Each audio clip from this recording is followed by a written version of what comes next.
The Circuit of the Americas is a roller coaster ride of high-speed corners mixed with tight hairpins. So how exactly do you find the correct line around here? Well, luckily for you guys, Veloce James has given us a very fast tour, which we will break down for you and hopefully improve your lap times. So buckle up and grab your cowboy hats and get ready for this rodeo. Yeehaw!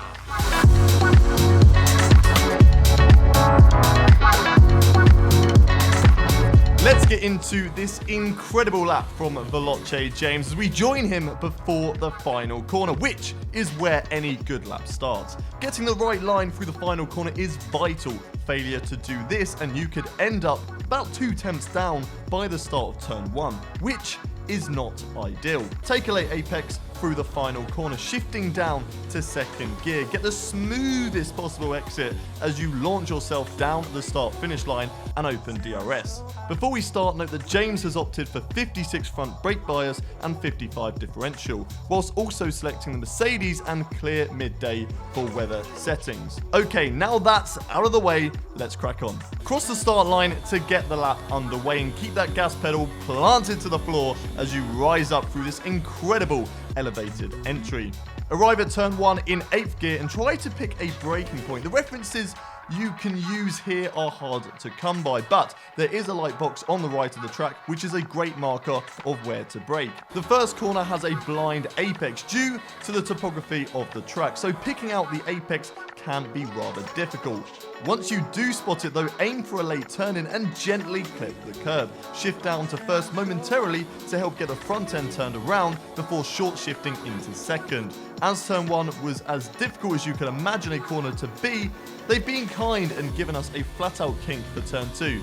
Unfortunately, that's where the kindness ends, because hold your breath, up next is a tight, twisty and fast set of corners. Keep the car in 7th as you go flat out through the left of turn 3 and again through turn 4. Abuse the curbs through both of these corners before taking a slight little lift through turn 5. Again, lots of curb on the inside, but avoid the sausage curbs, waiting to pounce if you push the car too much. Back on the power and allow the car to slide out wide. Touch the brakes around 50% brake pressure and drop down to 6th gear. Turn 6 is a double apex corner that tightens at the end. To tackle this, gradually apply the throttle, trying your best not to be too greedy. Aim for the sausage curbs on the right as that will be your first apex. Kiss the orange bumps and then release the throttle. Drop the car into 5th gear and allow yourself to carry the speed and glide through the right-hander. Get back on the throttle halfway through the corner and meet the second apex under the Fly Emirates advertisement. Other airlines are available as well.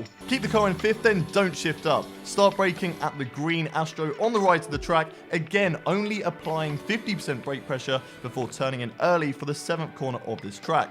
Avoid the sausage curve on the left and get back on the power straight after the corner. Sacrifice your speed on the exit because you'll need to open up the next tight few corners as much as you can. Brake after the exit curbs on the right and shift down to 4th. Throw the car into the right and run your right tyre over the edge of the sausage curbs. Easy on the power once more, carrying as much momentum as you can, but not pushing the car too hard. Run all the curb through turn 9, keeping the car in 4th still, and again being easy on the throttle. Allow the car to run out wide on exit here, as you can get away with pushing as far as the green AstroTurf, just like James does here. Hard on the throttle on exit and back up through the gears.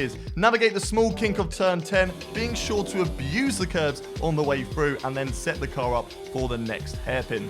Arrive at the hairpin in 7th gear and then slam on the brakes just after the 100-meter board, engine braking all the way down to 1st gear. The hairpin is wider at entry and tightens on exit, so be aware not to turn in too early.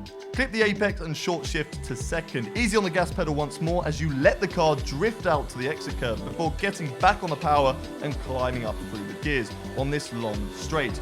Use this time to chill out a bit.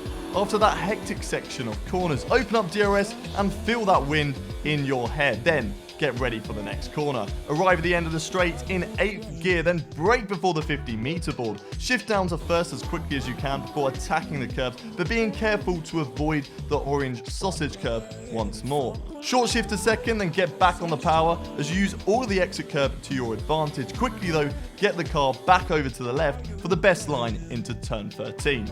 Again, no reference points into this corner, so aim to start braking after the big grandstand on the left and drop the car from 5th to 2nd gear. Ride the apex curb on the right, but don't go too wide on exit, as you'll not only need to carry the speed through turn 14, but also get the car onto the right for the difficult double left of 15 and 16.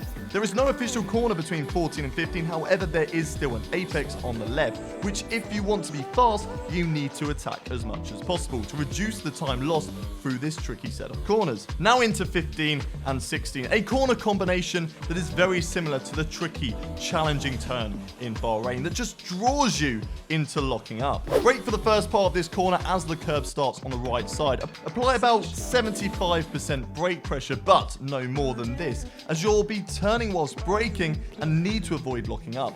Turn in smoothly again to keep the car as settled as you can, downshift from 5th to 1st, and completely ignore the first apex at 15, as you want to have the car as far right as you can in order to maximize your speed through 16. Meet the apex through 16, then get back on the power, short shifting into 2nd to stop the rear of the car stepping out on you. Foot to the floor and get going through those gears once more. Car on the left of the track, quick as you like, before heading into turn 17 and 18, which is a flat out, long, sweeping 4 apex corner. But despite it being flat out, take the wrong line and you'll run out too wide, losing time, or turn in too early and you'll cut the corner, invalidating your lap. So it needs the right commitment and execution in order to be at the top of the timesheets. Ignore the first apex, but really attack apex number 2. You can get away with slightly running past the white line here, but do not push your luck too much. Shift up from 6th to 7th and then allow the car to drift out on apex number 3, but get a little closer to the final apex of this long corner while still not attacking the curb. If your car is drifting out to the left all the way to the curbs on exit, first of all, don't do that.